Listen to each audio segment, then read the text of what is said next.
बोलिए श्री सद्गुरु महाराज जी की जय, सच्चे दरबार की जय, उमापति महादेव की जय, श्री कृष्ण बलदेव की जय।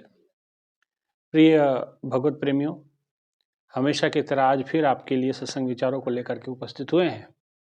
प्रभु की विशेष कृपा अनुकंपा है कि आप तक सत्संग विचारों को पहुंचाने की जो प्रयास हमारा जारी रहता है और भगवान कृपा करें ऐसा प्रयास निरंतर चलता रहे ताकि आप भी सत्संग विचारों का लाभ लेते रहें।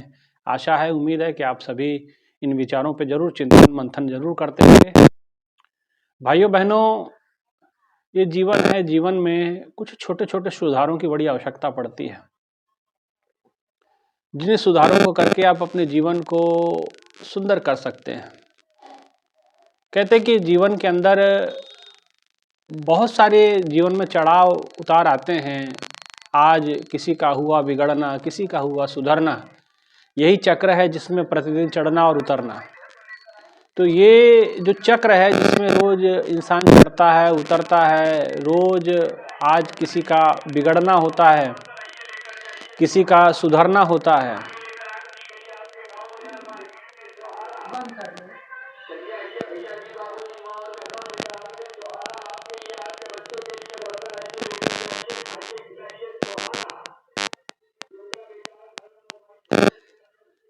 तो आज किसी का हुआ सुधरना, किसी का हुआ बिगड़ना, यही चक्र है जिसमें प्रतिदिन चढ़ना और उतरना।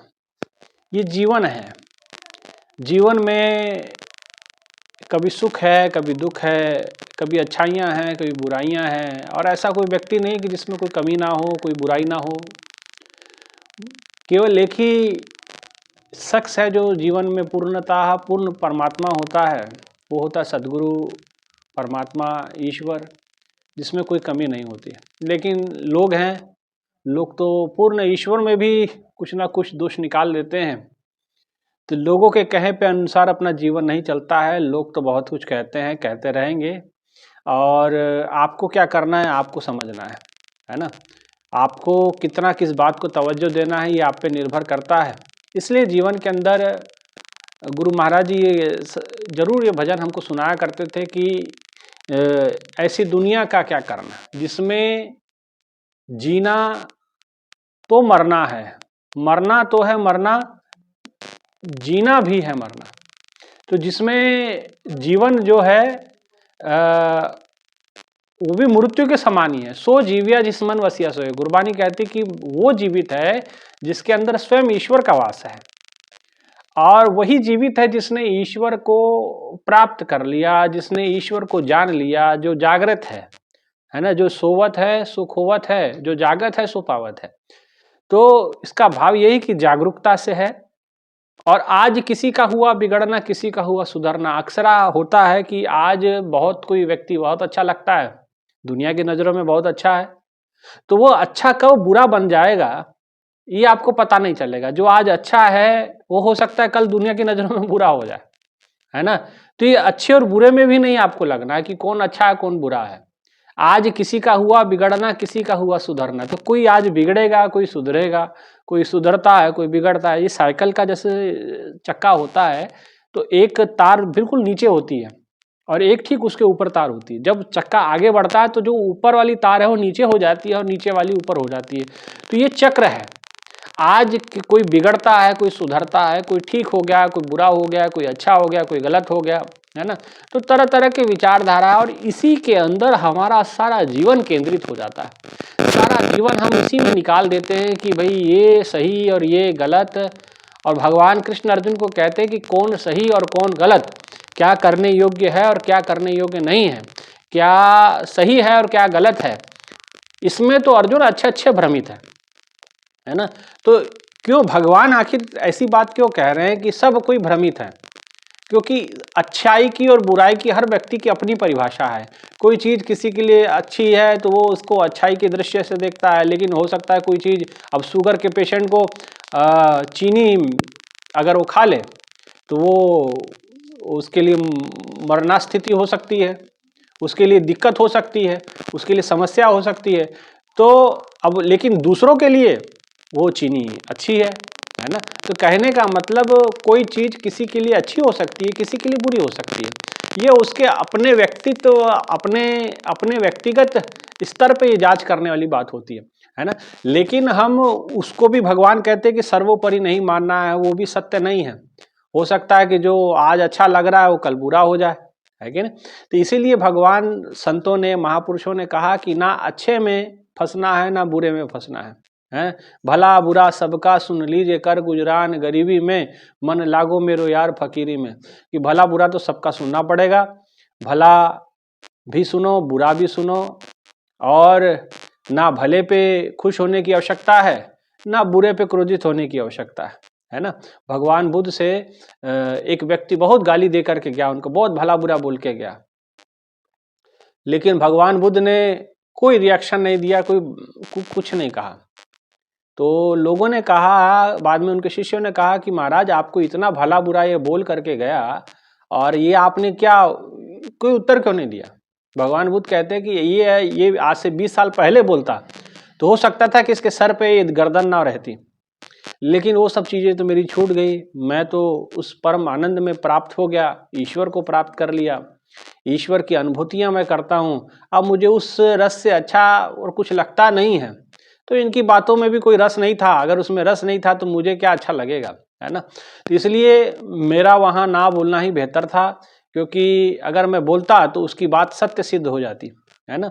अब इससे ही ये भी बात समझना है, कोई व्यक्ति आपको गधा कह देता है तो इसका मतलब आप गधे थोड़ी हो गए। अगर आप बोलना लग जाए उसके बातों पे आकर के, तो इसका मतलब आप गधे जैसे तो हो गए, गधे ना बने लेकिन गधे जैसे हो गए। क्यों? क्योंकि आप भी रेखना शुरू कर दिए, आप भी बोलना शुरू कर दिए। कोई एक बोला आपने 10 बोल दिया, कोई ने एक उत्तर दिया आपने 50 उत्तर दे दिए, है ना। तो ये भी कोई जीवन को सुंदर नहीं बनाता। जीवन को सुंदर बनाता है आपके अपनी सोच, अपनी समझ, आपका अपना व्यक्तित्व कैसा है, आप अपने आप को, अपने प्रति आप क्या सोचते हैं, है ना। व्यक्ति को, आदमी को पहले स्वयं के बारे में सोचना चाहिए, है ना। स्वयं केंद्रित होना चाहिए। जब स्वयं पे केंद्रित हो जाते तो स्वयं के भीतर भी जो परमात्मा स्थित है उस पे भी आप केंद्रित हो सकते हैं। तो पहले आदमी को स्वयं पे केंद्रित हो जाए, और जो कुछ भी बुराइयां जो आपको दिखती हैं, आपके भीतर जो भी बुराइयां होती हैं, तो कहते हैं कि उसको निकालने का प्रयास करें। जो आपके आंखों से दिखती हैं, आपके आंखों से बहुत सी बुराइयां आपको नजर नहीं आती। एक बात और समझ लेना, क्या होता है कि आदमी जब बुराई करता है, दूसरे की खूब बुराई करता है, बहुत भला बुरा बोल सकता है, लेकिन वो स्वयं का आकलन नहीं कर पाता। तो जिस दिन आप अपनी बुराई खोजने लग जाओगे, अपनी बुराई खोजने लग जाओगे, तो देखिएगा कि आप अपने भीतर कितना अद्भुत परिवर्तन पाएंगे। अच्छा, खुद बुराइयां आदमी खुद ढूंढ सकता है, लेकिन तब ये जागरूक व्यक्ति के लिए, जो ध्यान साधना करता है, जो साधना सुमरन करता है, जो चिंतनशील है, तो उसको पता चलता है कि मेरी यहाँ गड़बड़ है, मेरी यहाँ गलतियां हैं, है ना। लेकिन कुछ गलतियां होती जो आपके अपनी नजरों में नहीं आती, जैसे वो दूसरे ही आपको बताते हैं। तो जब दूसरे आपकी गलती बताएंगे तो आपको क्या करना है, आपको रिप्लाई नहीं करना है, उत्तर नहीं देना है, आपको स्वयं का आकलन करना है। इसीलिए कबीरदास जी ने एक बहुत सुंदर बात कही, निंदक नेड़े राखिए आंगन कुटीर छुपाए। तो कि निंदकों को मैं नजदीक रखता हूं और हम निंदकों से भागने का प्रयास करते हैं, दोनों में बड़ा फर्क है। संसार के अंदर जो लोग किसी की निंदा करते हैं, ठीक है, निंदक की अपनी गति है, वो संतों की जो निंदा करता है वो तो मेंढक बनेगा, क्योंकि वो टर कर रहा है, और दादुर वो बनेगा, ऐसा महापुरुषों ने कहा है। लेकिन निंदकों को नजदीक रखा संतों ने, क्यों? क्योंकि वो कुछ ना कुछ आपके ऊपर बड़ी बारीकी से नजर रखते हैं, और आपके व्यक्तित्व पे, जो आपके व्यक्तित्व की चमक को फीका करता है, वो उसकी ओर इशारा करते हैं। और चिंतनशील व्यक्ति का क्या कार्य होता है, उन विचारों पे तुरंत उन पे उखड़ नहीं पड़ता है, वो उसको देखता है, जांचता है, परखता है, और धीरे धीरे उस पे काम करता है। और धीरे धीरे जब आप इन सब चीज़ों को ध्यान रखोगे तो आप अपने जीवन को बड़ा सुंदर कर लोगे, है ना। इस जीवन की सुंदरता इसी में होती है। इस जीवन की सुंदरता किसी से लड़ने झगड़ने में नहीं होती है। जीवन की सुंदरता अपने आप को परिष्कृत करने में होती है। किसी के बुरा कहने से हम बुरा नहीं ना हो गए, किसी के अच्छा बोलने से हम अच्छे नहीं हो गए, है ना। तो किसी का अच्छा और किसी का बुरा हमारे जीवन में उसका कोई महत्व नहीं होना चाहिए। एक बात समझ लेना, किसी ने प्रशंसा कर दी, नहीं होता क्या है कि किसी ने, इसीलिए इस गुरबानी में कहा कि तू मान बढ़ाए तो क्या घट जाए। तो अगर तुमने मान सम्मान दिया तो भी उसको ये समझना कि भाई ये बहुत कुछ प्राप्त नहीं हुआ है ना। हनुमान जी की एक बार बड़ी प्रशंसा की गई तो हनुमान जी तुरंत कान पे हाथ रख के त्राही माम प्रभु, त्राही माम राम जी, त्राही माम प्रभु जी कह के चिल्लाने लगे। बोले प्रभु, लोगों ने कहा कि हनुमान जी आपकी प्रशंसा की जा रही है और आप जो है कि त्राही माम। बोले जीवन में सबसे बुरी चीज ये प्रशंसा है। आपको प्रशंसा मिले तो आप खुश होते रहें तो ये ठीक नहीं है। प्रशंसा मिले तो उसको हजम करना सीखें।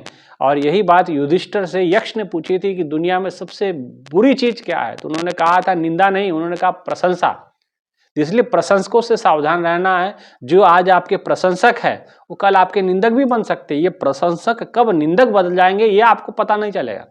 इसलिए ऐसे प्रशंसकों से दूर रहें और ऐसे निंदकों को तो आपको दूर करने की आवश्यकता नहीं, क्योंकि वो आपकी बुराई बताते रहेंगे, आप उसमें सुधार करते रहें। तो ये जो जीवन में छोटे छोटे सुधार है आप अपने जीवन में लागू कीजिए और देखिए जीवन कितना सुंदर हो जाता है। आप एक काम कर सकते हैं, रोज 1-2 घंटे आप मौन रहने का प्रयास करें, शांत रहने का प्रयास करें। मौन पहले, अब इसकी एक प्रैक्टिस है, ये मैंने अपने जीवन में किया है। जब मैं अकेला रहता हूं तो मैं इसकी प्रैक्टिस अभी भी करता हूं। तो मौन रहने का कोशिश करें 2 घंटे, 2 घंटे मौन रहिए। आप देखिएगा कि 2 घंटे आप मौन रहेंगे, मुख से मौन रहेंगे, लेकिन मन आपका कितना कुछ बोलेगा।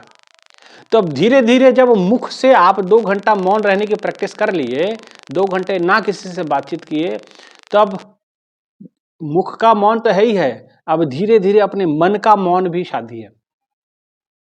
मुख का मौन साधने के बाद मन का मौन साधिए। और इसी दौरान इसका सबसे बड़ा सुदृढ़ उदाहरण और सुदृढ़ तरीका जो है वो साधना है। साधना में आप मौन रहेंगे ही रहेंगे, बोलेंगे नहीं, आंखें बंद करके साधना में बैठ गए। पहले अपने मन को, अपने शरीर को आपने साधा, 2 घंटे आपने नहीं कुछ बोला, और फिर धीरे धीरे अपने मन को भी आप साधना शुरू करते हैं, है कि नहीं। यही ना साधना है। साधना केवल आंखें बंद करके बैठे रहना और अंदर भीतर एक तूफान मचा हुआ, उसको उस तूफान में आप उड़ते रहो हवा में, तो वो साधना नहीं ना है। ठीक है, वो भी एक प्रोसीजर का हिस्सा है, लेकिन उसका भी स्तर है। तो इसलिए हमें जो है अपने भीतर आने वाले बेमतलब के विचार और बेमतलब का जो चिंतन है इसको करना बंद करना पड़ेगा। और ये तभी होगा, प्रैक्टिस मेक्स परफेक्ट। आपको इसकी अभ्यास करना पड़ेगा। भगवान बुद्ध कहते हैं कि आज से 10 साल 20 साल पहले अगर तुम मुझे ये बात कहते, ये व्यक्ति कहता, तो इसका सर धड़ से अलग हो जाता। लेकिन अब मैंने वो साध ली चीजें, अब वो मुझे असर नहीं करती। और किसी के अंदर अगर किसी की बातें सुन करके कुछ तूफान मचता है तो इसका मतलब अभी वो उछले पानी में है, अभी वो गहराई में नहीं गया।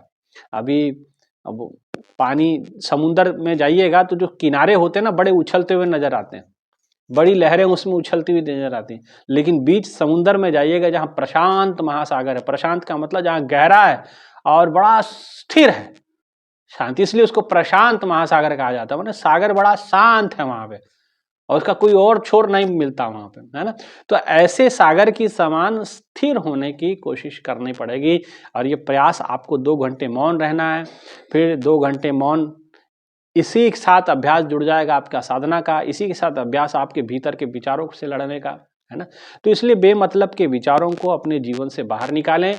बेमतलब की बातों का, जिसका कोई औचित्य नहीं है, जिसका कोई अर्थ नहीं है, जिसकी ऐसी बातें जिसका कोई तत्व नहीं निकल के आता, ऐसे विचार जिसका कोई अर्थ नहीं निकल के आता, सिर्फ आपको परेशान करते हैं, ऐसी बातें, ऐसे विचारों को कोई स्थान देने की आवश्यकता नहीं है। ये आपको भगवान आके आपके लिए नहीं करेगा, ये आपको स्वयं को करना पड़ेगा। यही आपका मेहनत है, यही आपका असली पुरुषार्थ होगा। आपको अपने आप को रोकना है, आपको अपने आप को बोलने से रोकना है, आपको अपने आप को देखने से रोकना है। कोई दृश्य, गंदा दृश्य आपके सामने आता है तो ऐसा नहीं कि आप उसमें लीन हो जाएं, ये तो आपके स्वयं के विवेक है। भगवान ने आपको सत्संग दिया, विवेक दिया, बुद्धि दिया, उस आधार पे आपको ये डिसाइड करना है तुरंत नहीं। क्लोज आंखें, आंखें बंद करें और भीतर के नज़ारों को देखें। ये बाहर की गंदगी को देखने की आवश्यकता नहीं है। कोई बात आप कह रहे हैं तो आप सोचें, समझें, फिर बोलें। ये नहीं कि आदमी क्या होता है कि बहुत कुछ बोल जाता है और पता नहीं चलता उसको कि आपने क्या बोल दिया है। और कहते कि आदमी ऐसे तो कोई घाव लगता है तो भर सकता है, गोली का घाव भर जाता है लेकिन बोली का घाव नहीं भरता, ऐसा कहावत सुनी होगी आपने। इसलिए विचार जब भीतर अच्छे उतरेंगे तो आपको मौन कुछ रहने का अभ्यास जरूर करें। क्योंकि गुरु महाराज जी को मैंने देखा, महाराज जी के पास हम इतने समय तक रहे, 15-17 साल, और महाराज जी को हम जब भी महाराज जी दिल्ली आते थे बड़ा गौर से हम महाराज जी की दिनचर्या को चेक करते थे, यहाँ रहते थे। तो अब मान लीजिए हमारे लिए आदर्श वो थे तो हमको उन्हीं के ऊपर नज़र रखना था, हमारा जीवन उनके तरह हो, हम तो यही सोचते थे, है ना। तो हमने महाराज जी को देखा तो महाराज जी कभी भी कोई प्रश्न उत्तर पूछने आए तो महाराज जी अगर जिसका उत्तर नहीं देना होता तो महाराज जी बोलते ही नहीं थे। ठीक है, इतना बोल करके ऐसे हाथ कर देते थे, आशीर्वाद देते थे, उठ के चले जाते, बोलते नहीं थे, है ना। तो कई बार हमने, और एक बार का नहीं, ये मैंने सैकड़ों बार गुरु महाराज जी को देखा है। कई बार मैंने ऐसा सैकड़ों बार देखा है कि गुरु महाराज जी के पास कोई आया और कोई प्रश्न किया, कोई कुछ किया, कोई बातें की उसने, लेकिन महाराज जी सिर्फ सुनते थे, रिएक्शन नहीं देते थे। और उनसे वो उत्तर की कामना लेकर के आता था कि महाराज जी कुछ बोलेंगे, लेकिन गुरु जी कुछ बोलते नहीं थे, चुपचाप उठते थे और चले जाते थे। कई बार महाराज जी से पूछने का प्रयास किया, महाराज जी क्या उत्तर दिया जाए, क्या उत्तर दिया जाए। महाराज जी कहते सब उत्तर मुँह से दिया जाएगा तो क्या उत्तर दिया जाएगा। अपना स्वयं का विश्लेषण करें, स्वयं का चिंतन करना नहीं है, सब उत्तर ही ढूंढना है आपको, तो उत्तर नहीं मिलेंगे आपको। जीवन में समाधान चाहिए आपको तो आपको स्वयं पुरुषार्थ करना पड़ेगा, स्वयं मेहनत करनी पड़ेगी। और तो कहने का मतलब गुरु महाराज जी ने बड़ा तरीके से अपने आप को साधा था। 2-2 घंटे, 3-3 घंटे बिना बात के महाराज जी बैठे रहते थे, मौन बैठे रहते थे, एक तक देखते रहते थे लोगों को, और बिना कुछ बोले, बिना कुछ, तो ना बोलना भी उनका तपस्या थी।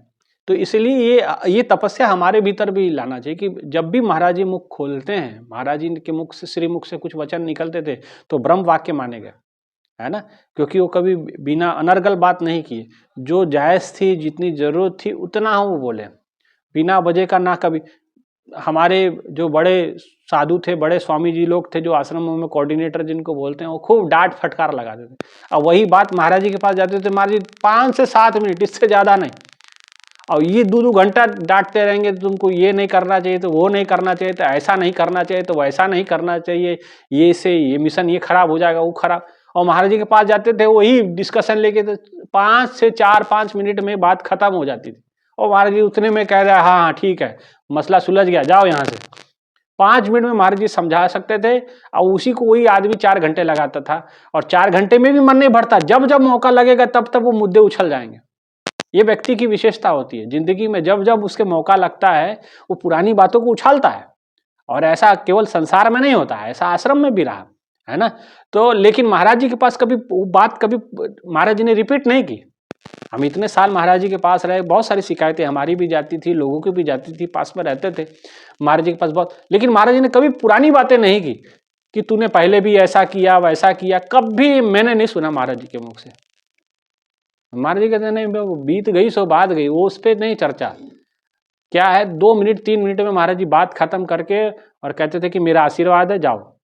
डिसीजन तुरंत दे देते थे, है ना, ठीक है यहाँ बता देंगे, ऐसा महाराज जी कहते थे। यहाँ कोई बात नहीं, कोई रेस्ट करो, अभी आश्रम में रहो, फिर चर्चा करेंगे इस पर। तो कहने का मतलब ये हमें समझना है, गुरु के व्यक्तित्व से किसी बात को चिंगम की तरह खींचना नहीं होता है। तो ये जीवन में छोटे छोटे सुधार है, आप अपने जीवन में लागू करेंगे, जीवन मेरा सुंदर नहीं होगा, जीवन आपका सुंदर होगा। ये फार्मूले हैं, ये मेरे को किसी ने सिखाया नहीं है, लेकिन ये मैंने आकलन किया है, ये मैंने स्वयं महसूस किया है। इससे क्या हुआ कि मेरा जीवन सुखद हो गया, मेरा जीवन तनाव से रहित हो गया। मेरे जीवन में जितना तनाव था तकरीबन धीरे धीरे धीरे धीरे वो खत्म हो जाता। अगर आज तनाव है, और मैं गारंटी देता हूं कि ये हफ्ता 15 दिन से ज्यादा टिकेगा नहीं, क्योंकि कोई चीज दुनिया के अंदर स्थिर नहीं है, सब अस्थिर है, जीवन नश्वर है। जीवन के साथ जीने वाली बातें भी ये एक दिन समाप्त हो जाएंगी, कोई स्थिर नहीं है। ये सुख अगर स्थिर नहीं है, दुख भी स्थिर नहीं है। सुख स्थिर नहीं है, दुख स्थिर नहीं है, दुख आता है बीत जाता है, सुख आता है बीत जाता है। तो जीवन में कुछ, ये तनाव भी स्थिर नहीं है, ये भी कुछ समय का ही है, उसके बाद बीत जाएगा। लेकिन व्यक्ति जीवन आपको जीना है तो जीवन में हमेशा तनाव को रह के जीवन आप सुंदर नहीं बना सकते। इसलिए तनावग्रस्त अपने जीवन को करना भी आपके हाथ में है और तनाव रहित जीवन भी आपको जीना आपके हाथ में है। बस छोटे छोटे सुधार आपको अपने जीवन में करने हैं। सर्वप्रथम शुरू में 2 घंटा मौन रहने का अभ्यास करें। आप 2 घंटे से अधिक भी रह सकते हैं। देखिएगा 2 घंटे मौन रखेंगे, आपकी जीवा शांत रहेगी, और जीवा जब शांत होती तभी दिमाग काम करता है। जिसकी जीवा जितनी ज्यादा बोलती है उसका दिमाग उतना जल्दी काम नहीं करता। दिमाग का और जीभ का बड़ा जबरदस्त कनेक्शन होता है ना। इसलिए आप जीवा जितनी हिलाएंगे आपका दिमाग उतना कम काम करता है। ऐसा मैंने कई विद्वानों से सुना है ना। हो सकता है किसी की बात अच्छी ना लगे, सहमत नहीं भी हो सकता, कोई मसला नहीं है। मैं तो अपना अनुभव आपके सामने साझा कर रहा हूं। तो इसलिए ज्यादा से ज्यादा 2 घंटा कम से कम, अभ्यास के लिए मैं कह रहा हूं, 2 घंटा मौन रखें। जरूरी नहीं कि मौन साधना में बैठ के ही रहना है, आप चलते फिरते भी मौन रह सकते हैं। प्रयास करें कि लगातार 2 घंटे मौन रहें और इस अभ्यास को धीरे धीरे बढ़ाएं। फिर कोशिश करें कि जितनी जरूरत हो उतना बात करें, जितनी बात करनी उतनी ही करें, लंबी बात करने की आवश्यकता नहीं। जितना शॉर्ट टर्म बात करेंगे, जितनी लंबी बातें करेंगे, वो बातों की बाल की खाल निकलते जाएगी। मैं बता रहा हूं आपको, ये मैंने अच्छा खासा अनुभव है और इसलिए, और इस अनुभव को मैंने खूब अच्छे से किया है कि जितनी लंबी बात की जाए, वो बात तो मुद्दे की बात 2 मिनट होगी, लेकिन मान लीजिए कोई 15 मिनट बात करता है तो मुद्दे की बात सिर्फ 2 मिनट की है। अब 15 मिनट तो बस उसका मिर्च मसाला है, वो सिर्फ बाल की खाल है ना। तो कोशिश करें कि मुद्दे की बात करें, पॉइंट टू पॉइंट बात करें, अनर्गल बात करने की आवश्यकता नहीं है। फिर बातों से बातें निकलती हैं और बात बिगड़ती है और बात बनती है, मैं आपको बताता हूँ। तो ऐसे ही फिर बात बने। इसीलिए कहा, मित्र प्यारे न हाल मुरीदादा कहना, तुझ बिन रोग रजाइयां दौड़न नाग निवासां दे रहना। हम तो निवास ही नागों के बीच में करते हैं। गुरु गोविंद सिंह जी महाराज कहते हैं कि तुझ बिन रोग रजाइयां दौड़न, तेरे बिना रोग ऐसे हैं जैसे रजाइयों को हमने उड़ा, ऐसे रोग रूपी रजाई उड़ रखे हैं और ऐसे रह रहे हैं तेरे बिना जैसे नाग निवासां दे रहना। नागों के बीच में, सांपों के बीच में किसी को छोड़ दिया जाए, शांति मिलेगी क्या उसको? नहीं। तो ये आसपास आप जितने देख रहे हैं सब साफ सपोलिए हैं, ये आपको चैन से रहने नहीं देने वाले। इसलिए हे परमात्मा, तुम अपने मन को परमात्मा में लगाने का प्रयास करो। आखिर हमारे ग्रंथों में मौन व्रत का भी तो प्रावधान है ना। ठीक है, मौन से भगवान नहीं मिलते हैं, वो बात अलग है। मौन रहने से या व्रत रखने से, उपवास करने से भगवान नहीं मिलेंगे, ये तो बात तय है। लेकिन मौन का महत्व भी है, मौन का महत्व भी है। ऐसा नहीं कि मौन का कोई महत्व नहीं है, मौन का भी महत्व है। मौन का क्या महत्व है? मौन का महत्व यह है कि वो आपकी जीवा पे काबू करता है। जब आप अपने मुख को बंद करते हैं 2 घंटे के लिए, 3 घंटे के लिए, जितना आप कर सकें, तो ये इसका अभ्यास करें। जब आप मौन रहेंगे तो देखिएगा कि धीरे धीरे धीरे आपकी जो क्रोध अग्नि है वो धीरे धीरे शांत होने लगेगी। मौन से क्रोध भी मौन होता है, केवल मौन मुख का नहीं होता है, मौन क्रोध का भी होता है, वासना का भी मौन हो जाता है। ये मुख ऐसा है, ये निंदा चुगली जो हम सुनते हैं इसका भी मौन हो जाता है। दरवाजा ये मुंह है ना। इसलिए भाइयों बहनों, इसको बंद करें। और आप तो सब साधक लोग हैं, साधना सुमरन करने वाले लोग हैं, आप मौन रखिए तो सही। आप जैसे मौन रखेंगे, आप कहेंगे कि मौन ही बैठना है तो साधना कर लें, आपके साथ तो सोने पे सुहागा वाला कार्य है। आपके पास तो नाम स्मरण है, आपकी तो ज्योति जागृत है, आपका तो प्रकाश जागृत है। आप तो बैठेंगे तो प्रकाश के दर्शन करेंगे, भीतर के नजारे लूटेंगे, है ना।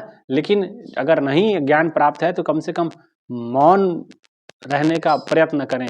दिन में 24 घंटे में 2 घंटे का मौन जरूर रखें और इसको बढ़ाएं अभ्यास को। देखिएगा कैसे आपका मन शांत होता है, कैसे आपका क्रोध शांत होता है, कैसे आपके विचार शांत होते हैं। क्योंकि बेमतलब की बातें, बेमतलब के विचार आपके जीवन को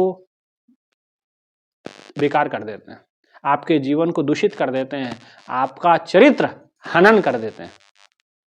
बेमतलब की बातें आप करेंगे, बेमतलब के विचार आप करेंगे तो फिर क्या होगा, आपका जीवन, आपके जीवन को वो खराब करते हैं, आपके जीवन को आपका चरित्र जो दागदार दिखता उससे, है ना। यही आप मौन रहेंगे, कुछ नहीं बोलेंगे, 2 घंटे का मौन रहेंगे, चिंतन करेंगे, चिंतन करके बोलेंगे, तो फिर देखिए आप वही आपके जीवन को कितना आपका उज्जवल पक्ष वो रखेगा समाज के सामने। इसलिए 2 घंटे का मौन मैं सोचता हूँ कि भाई रखें सब लोग।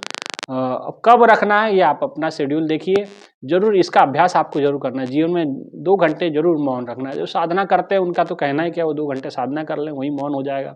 तो साधना करना, केवल साधना का मतलब ये नहीं कि आंखें बंद कर दी, मुंह बंद कर लिया तो मौन हो गया ना। अंदर जो उथल पुथल चल रही है मन के अंदर, उसके ऊपर काम करना है। और जिसको ज्ञान नहीं मिला वो केवल मौन रखें, और मौन रख करके फिर धीरे धीरे अपने विचारों को मौन करें, फिर धीरे धीरे अपने क्रोध को मौन करें, धीरे धीरे अपनी वासनाओं को मौन करें। देखिए जीवन सुंदर हो जाता है ना। बेमतलब की बातें, बेमतलब के विचार आपके जीवन को खराब करता है। तो ये बेमतलब के विचार अपने जीवन से निकालें, बेमतलब के बातें अपने जीवन से निकालें, और अपने जीवन को मतलब पूर्ण बनाएं, स्वयं पे केंद्रित करें अपने आप को।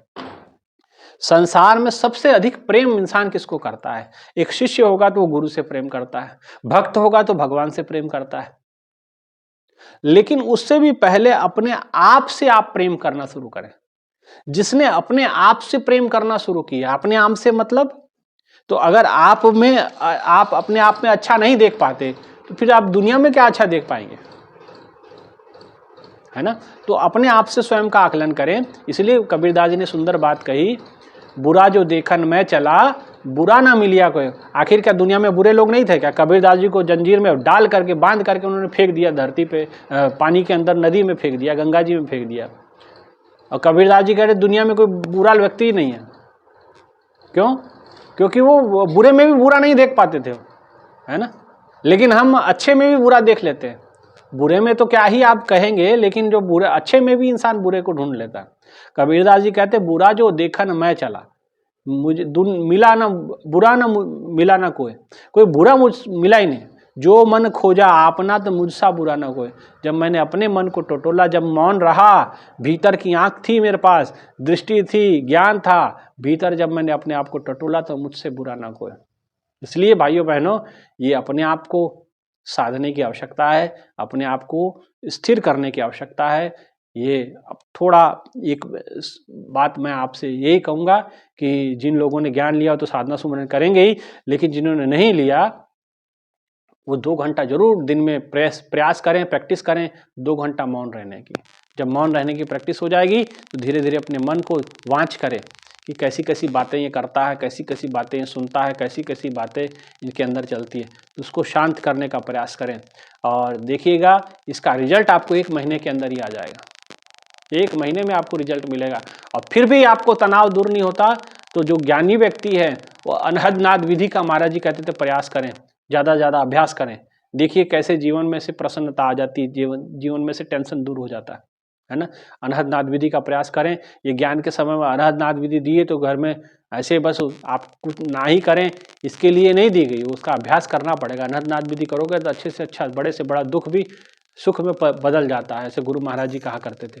15 दिन के अभ्यास के बाद ही आपको रिजल्ट मिल जाएगा आपके सामने, है ना। कोई ढंग से मन से करे तो सही, है ना। इसलिए जीवन में ये छोटे छोटे सुधार, बिना मतलब का बोले नहीं, बिना मतलब का विचार ना करें, जितनी जरूरत उतनी बात लंबी ना खींचें, बाल की खाल ना निकालें, है ना। अच्छा सोचें, अच्छा विचार करें, अपने आप को केंद्र में रखें।